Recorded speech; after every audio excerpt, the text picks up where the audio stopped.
Bonjour, bonjour, bonjour, shalom à vous tous.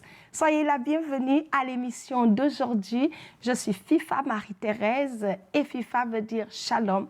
Paix, shalom dans vos maisons. La paix est importante. Il faut la désirer, la cultiver et surtout la garder. Alors, l'émission d'aujourd'hui, nous allons conclure notre série sur prendre soin de toi. Et mon focus serait vraiment de montrer comment est-ce qu'on prend soin de toi? Il y a des trucs que le Seigneur a mis dans ma tête comme des petits topos parce que c'est très bien de généraliser, fais ci, fais ci, fais ça. Mais la question c'est comment je fais ce que tu me demandes là? Tu as énuméré plein de choses. Donne-nous un peu des exemples pratico-pratiques, les petits coups entre femmes, des petits secrets entre femmes, des exemples qui peuvent inspirer et aider une personne, je ne sais pas, ça peut aussi être un homme, aider l'audience à copier, à les reproduire, savoir où commencer pour obtenir le résultat que j'essaie de promouvoir qui aide à avoir une bonne santé physique, émotionnelle et même spirituelle. Donc aujourd'hui, j'ai comme ça quelques exemples du terre à terre, c'est juste pour boucler la boucle sur cette série. Donc avant de commencer, je vous demande déjà d'inviter une amie. Assurez-vous de vous abonner sur notre page et surtout, partagez nos vidéos. Vous ne savez jamais qui pourrait être encouragé, béni, enseigné au travers de ces vidéos. C'est notre objectif est tellement de toucher plus de vies et nous comptons sur votre aide. Donc voilà, installez-vous, nous allons commencer. Alors, pour aborder ces exemples pratico-pratiques, un verset m'est venu à l'esprit. D'ailleurs, nous allons lire deux versets. Le premier se trouve dans le livre de Proverbes chapitre 11, verset 16. La parole de Dieu dit, « Une femme qui a de la grâce obtient la gloire, et ceux qui ont de la force obtiennent la richesse. » Alléluia, gardez ce verset en tête. Et il y a un autre verset qui dit, il est où mon verset? Il y a un verset dans la parole de Dieu qui dit que l'homme qui a trouvé une femme a trouvé du bonheur. Voilà, c'est dans Proverbes chapitre 18, verset 22. On dit, celui qui trouve une femme trouve le bonheur. C'est une grâce qu'il obtient de l'Éternel. Où je vais avec ces deux versets? Le premier dit qu'une femme qui a de la force, pour avoir de la force, physique ou mentale, il faut être en bonne santé. On dit une femme qui a de la force, une personne qui a de la force obtient la richesse. C'est quelle richesse tu vas obtenir si tu es mentalement malade? C'est quelle richesse tu vas obtenir si tu es malade sur le lit? Tu es cloîtré sur le lit. Tu ne peux pas trouver de la richesse s'il manque de force. Or, le fait d'être en mauvaise santé, le fait de ne pas avoir une bonne santé, enlève le terme force de notre vie. Et si on n'a pas de la force selon la parole de Dieu, on ne peut pas vraiment obtenir de la richesse selon le verset que j'ai donné. Donc être en bonne santé, c'est bénéfique. Et le dernier verset que j'ai lu disait, l'homme qui a trouvé une femme a trouvé le bonheur. On ne peut pas être un bonheur pour un homme si nous-mêmes on est malheureuse.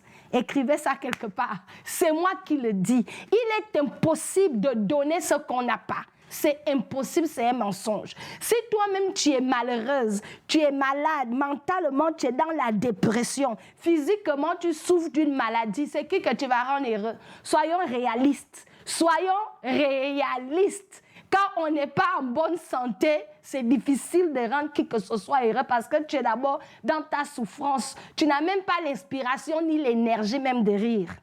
Tu n'as même pas la force. Quand tu es dans la maladie, c'est... tu ne voulais pas attacher le visage, mais la maladie même va te fermer le visage.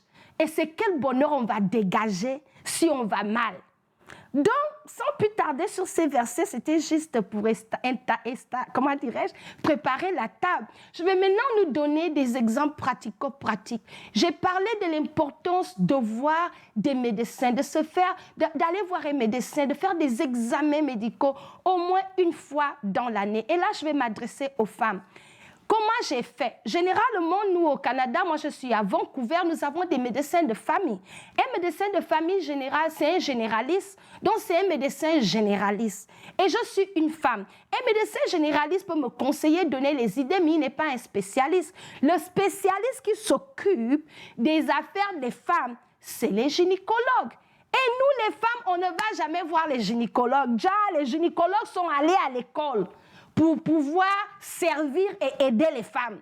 Leur domaine, ils ont étudié parce qu'ils comprennent le corps de la femme, comment ça marche. Donc, j'ai donné l'idée d'aller faire des examens. Il faut poser des questions. Comment ça se fait? Moi, j'ai un docteur généraliste. Quand je vois le docteur généraliste, pour faire mes examens annuels, une fois l'année, je pose des questions. Je dis, docteur, j'ai vu tel changement. Vous savez, les affaires qui se passent dans la vie. Lorsque tu as 40 ans et lorsque tu as 20 ans, le corps de la femme commence à opérer différemment. Il nous faut un gynécologue. Donc, comment j'ai fait? Je pose des questions. Et au fur et à mesure que tu poses des questions, que tu parles avec ton docteur, le docteur ne sait pas ce que tu as. C'est à toi d'expliquer au docteur. Vous m'avez prescrit le fer, mais quand je prends le fer, j'ai de la constipation. Y a-t-il quelque chose d'autre? Le docteur va te guider. Donc, je vais donner un exemple ici. En parlant à mon docteur généraliste, je me suis retrouvée que il est nécessaire pour moi d'avoir un gynécologue. Je suis maman de 4 enfants, je suis femme, je n'ai plus 20 ans, le corps change. Qu'est-ce qu'il me faut? J'ai un gynécologue. Vous savez que c'est en voyant le gynécologue que j'ai découvert que nous, en tant que femmes, il est important de faire un test pour savoir notre taux hormonal. Apparemment, dès que tu arrives à 40 ans, le corps de la femme change. On est assise, on ne sait pas ce qui se passe dans notre corps. Il est important de savoir. Donc, le corps de la femme change. Et dans ce changement, la baisse de libido, par exemple, tu ne le savais pas. Ton mari va commencer à mal te parler, il ne comprend pas pourquoi tu ne veux rien faire. Déjà, c'est naturellement que les hormones sont en baisse. Si tu sais que c'est ça le problème, là tu vas maintenant savoir, oh, il faut peut-être que je mange telle chose pour avoir une santé, pour ne pas affecter le couple. La mauvaise santé de la femme peut affecter son mariage. Et après on va dire c'est le diable. Non, non, non, ce n'est pas le diable à ce niveau-là. C'est la négligence, l'ignorance qui fait qu'on ne comprend pas comment notre corps fonctionne. Donc, c'est en voyant le gynécologue que j'ai dit, ah, qui est? Donc, il faut faire. C'est un examen, je vous donne déjà le topo comme ça pour vous encourager. Cette émission vise à encourager, à enseigner, mais surtout à nous instruire. Parce que les mondains sans Jésus, là, ils sont très avancés. Et plusieurs femmes chrétiennes dans les églises, nous mourons des maladies bizarres, on découvre juste à la dernière minute parce qu'on ne prend pas ça au sérieux. Il est important que nous, les femmes, on commence à réaliser qu'on ne peut plus mourir de manière précoce, on ne peut plus nuire l'atmosphère dans nos foyers à cause de notre mauvaise santé. Donc, du coup, quand le docteur m'a dit ça, j'ai dit en bas, il m'a dit oui. Et cet examen-là, on doit extraire des affaires dans le corps de la femme pour faire des analyses dans un laboratoire. Et là, on va te dire, ah, tu as des carences à tel niveau. Il faut peut-être prendre telle vitamine pour augmenter telle hormone. Que de chasser les démons, c'est juste une vitamine ou un bon, changer ton alimentation en mangeant telle ou telle chose, en prenant l'oméga 3, en faisant telle ou telle chose, ça peut booster cette hormone et tu peux reprendre les activités. Il y a cet exemple-là. Il y a le PAP test dont plusieurs femmes ne sont même pas conscientes. Je partage cette information parce que c'est en consultant les docteurs que j'ai compris que, oh, c'est ce que ça veut dire. C'est quoi un PAP test? Tu n'en as jamais entendu parler? Un test PAP, c'est l'outil principal. C'est quoi un test PAP? J'ai trouvé la définition. C'est l'outil principal utilisé pour le dépistage du cancer du col utérin afin de vérifier les cellules du col utérin pour tout changement hormonal. On prévient le cancer du col utérin en détectant les cellules hormonales et en les retirant. Donc, normalement, les femmes, nous, une fois l'année, c'est un test important. Parce qu'aujourd'hui, on a des femmes qui meurent du cancer de l'utérus, du cancer de ceci. Tous ces cancers-là, si c'est détecté au bon moment, on peut les traiter quand c'est encore au début. Mais la plupart du temps, on découvre que tu as cancer de l'utérin quand c'est déjà au stade final et les docteurs te disent on ne peut plus rien faire. Ce que je dis est très, très sérieux. Il faut qu'on arrête parce qu'on est tellement fatigué, on court partout, on travaille, on fait l'argent, on prépare, on part, on vient. Qui s'occupe de toi?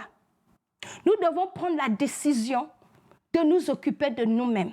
Parce qu'une maman malade, c'est toute la maison qui est malade. Il y a une expression qu'on dit en anglais, je ne sais pas si ça existe en français, l'expression dit que happy wife, happy home. C'est en anglais, mais j'aime beaucoup cette expression parce que c'est la vérité. Ça dit une maison où la femme est contente, elle est bien épanouie. La maison là, c'est une maison heureuse. Mais une maison où la femme est malheureuse, parce qu'elle est malade, elle ne se sent pas bien, ça affecte. Tu ne peux pas prendre soin de tes enfants malades. Tu ne peux pas être une bonne épouse pour ton mari si tu es malade, parce que tu auras forcément des carences à faire certaines choses. Tu ne peux pas être productif à 100% lorsqu'on est malade. Donc, il est important de le faire. L'autre chose, se faire plaisir. Je vais vous donner un exemple bête. Les 2 premières années de mon mariage, j'ai vraiment eu un problème. Vous savez, tu as un problème émotionnel. Et puis tu réagis toujours. Tu ne comprends pas pourquoi tu réagis toujours. Déjà, c'est parce qu'il y a un vieux démon que tu n'avais pas traité comme il fallait.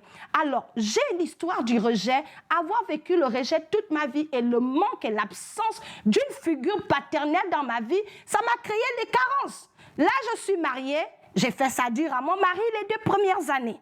Dès qu'il voyage, ah, tu es arrivé depuis 11 heures. Pourquoi tu ne m'as pas appelé? Il est déjà 13 heures. Je surveillais ses mouvements. J'avais peur. S'il voyage, je me disais, celui-là aussi va m'abandonner. Par moi, je suis reconnue que les gens me rejettent. Donc, je faisais ça dur au pauvre monsieur, jusqu'à ce que j'amène ça devant Dieu, que c'est même quoi mon problème. C'est là que le Saint-Esprit m'a dit que tes affaires d'autorité, de figure paternelle, c'est ça que tu essaies de transférer dans la pauvre vie et tu frustres pauvre monsieur. Et le Seigneur m'a dit que il assure mes arrières. Et que ce n'est pas parce que mon père m'avait rejeté que mon mari va me rejeter. Donc j'avais cette peur-là, cette insécurité-là que je gérais avec. Et mon mari, à un moment, le pauvre, il est gazé. Il dit, mais écoute, je suis encore à l'aéroport, je devais t'appeler quand je devais arriver. Créer problème. Je boude, que fâché, que oui, quand tu voyages, jusqu'à il me disait, viens avec moi, prenons l'avion, allons ensemble, je vais travailler, tu m'accompagnes. Comme ça, tu auras la paix. Donc, vous voyez, ces petites frustrations-là, c'était un problème émotionnel. Lorsque nous n'allons pas bien émotionnellement et qu'on ne prend pas soin de ces domaines, on va maintenant faire payer les gens qui n'ont même pas contribué à cela. Donc, il y avait un problème interne que j'avais. Il y avait une racine qui devait être coupée. Et lorsque j'ai découvert que la racine qui faisait que je pourchasse mon mari, c'était en fait un problème émotionnel que j'avais emmagasiné depuis mon enfance. Cette peur-là de ne pas faire confiance aux hommes, de penser que tout le monde est prêt à me rejeter. Je suis venue avec cette peur-là dans le mariage jusqu'à ce que Jésus lui-même intervient et me dit, ma fille, relax. C'est la bénédiction de l'Éternel qui enrichit et ne se fait suivre d'aucun chagrin. Maria, si je t'ai donné ça, sois en paix. Chagrin, il n'y aura pas dedans. Ton mari n'aura pas te laisser dors en paix. Et lorsqu'on a géré, découvert ce mot-là, mon mari peut voyager même 1 mois. Même 1 mois, je suis tranquille. Vous voyez? Mais aussi longtemps que j'avais ce problème personnel-là, je créais des faux problèmes dans mon mariage. Je vais bouder toute la journée, je suis en train de réfléchir, même j'avais les idées que ça là. Vous voyez? Parce que j'avais un problème émotionnel. Donc, nous devons regarder à tout ça. Le dernier point, je vais finir avec, c'est une petite histoire drôle. Je vous disais qu'il était important de se faire plaisir. Parce que nous, les femmes, une fois qu'on est maman, c'est les enfants, on paye ça. Les enfants, fourniture scolaire, la popote de la maison, il faut préparer. Et à un moment, on s'oublie. Je vous assure que le fait de se faire plaisir amène l'épanouissement qui nous donne une très bonne santé. Il y a 2 ou 3 mois, je pense, je suis allée dans un magasin et j'ai vu ce beau haut-là. Ah, Richard, vraiment, je veux que tu mettes cette tenue-là dans la photo de cette vidéo. J'ai vu ce beau haut, je regarde le haut me regarde. Je dis, je me vois dans ce haut-là. C'est trop joli. Eh, Seigneur, après la culpabilité que... quand je regarde l'étiquette du haut, ça m'a montré un prix. J'ai pris une distance. J'ai dit, à ce prix-là, j'ai dit, ah Seigneur, pour chercher l'encouragement, j'appelle mon mari. Je dis, chérie, il y a un haut ici, mais de toute façon, c'est joli. J'ai envie de l'acheter. Il me dit, mais qu'est-ce qui t'en empêche? Achète. J'ai dit, voilà le prix. Il me dit, si tu aimes le haut, achète le haut. J'ai dit, lui aussi me répond comme ça, peut-être sur une réponse anguille sous roche. Je ne vais pas prendre ça au sérieux. Je sors du magasin. J'ai dit, non, c'est bon, il faut faire des économies. On a 4 enfants, on peut dépenser comme ça, tu n'as pas besoin de ça. Mais l'euro traînait dans la tête. Et je dis à Dieu que Seigneur, l'euro là, je fais comment? Vous savez, le Saint-Esprit avec lui me dit, en quoi payer, en quoi acheter ce eau là? Tu veux ça? La Bible dit que Dieu nous donne le désir de notre cœur. Et le désir de ton cœur, tu veux le eau là. Achète le eau. Tu as les moyens, tu peux te les permettre. Les calculs que tu fais là, de demain après-demain, laisse tomber ma fille. Prends le eau, ce n'est pas un péché. Quand j'ai entendu ça, je suis repartie dans le magasin. J'ai acheté le eau. J'étais là dans la voiture, petite culpabilité que ça a quand même coûté cher, vraiment. Et je viens avec ça à la maison. Finalement, j'ai acheté l'eau.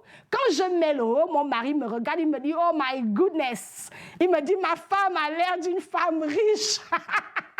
Il m'a tellement fait les bisous que, mais franchement, tu es toute belle. Tu aurais mis ça pour sortir avec moi. Mais là, moi, j'allais à l'anniversaire de la femme de mon pasteur, en fait, de mon pasteur. Quand j'arrive à l'anniversaire, les compliments, c'est comme si tout le monde même voulait le haut. Là, moi-même, je me suis sentie, j'étais que oui. Là, tu es assurée. Je me suis sentie bien. Les compliments que j'ai reçus, jusqu'à, il y a des femmes qui m'ont testé que, pardon, tu as payé le haut, là, tu as acheté ça où? Dieu me dit, tu as vu? Donc, ça m'a fait du bien.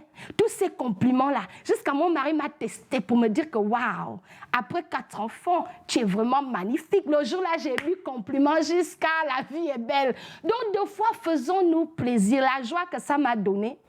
Donc, imaginez si je m'étais privée de payer le haut là. Ça m'a fait du bien. Donc, arrêtons de nous priver. Faisons tout ce que nous pouvons pour prendre soin de nous-mêmes, pour se faire plaisir. Va te faire un spa. Prends un petit 5 000. Va faire tes pieds. Quelqu'un d'autre te nettoie les pieds. Fais tes ongles une fois en passant. Ça ne tue pas. Toutes ces petites choses-là aident. Parce que lorsque tu es une femme, tu es à l'aise dans ta peau. Tu n'as pas besoin que les gens te disent que tu es vilaine. Moi, je passe, tu penses que je suis vilaine, c'est à ton niveau. Dans ma tête, je suis convaincue que je suis faite à l'image de Dieu et je suis belle. Donc, personne ne peut m'offenser que je suis vilaine parce que je suis enfant de Dieu. Donc, je nous dis toutes ces petites choses-là pour dire que c'est important. Quand maman se sent bien, les enfants vont bien. Si on est déprimé dans la tête, on va gronder les enfants, on est de mauvaise humeur. Aujourd'hui, tu ris, demain, tu es triste, on ne sait pas ce qui ne va pas avec toi, tu es maman coucou.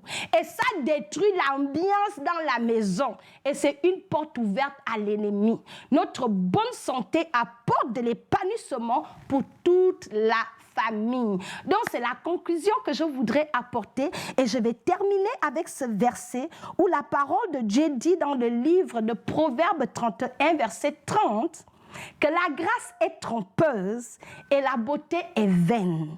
La femme qui craint l'Éternel, c'est elle qui sera louée.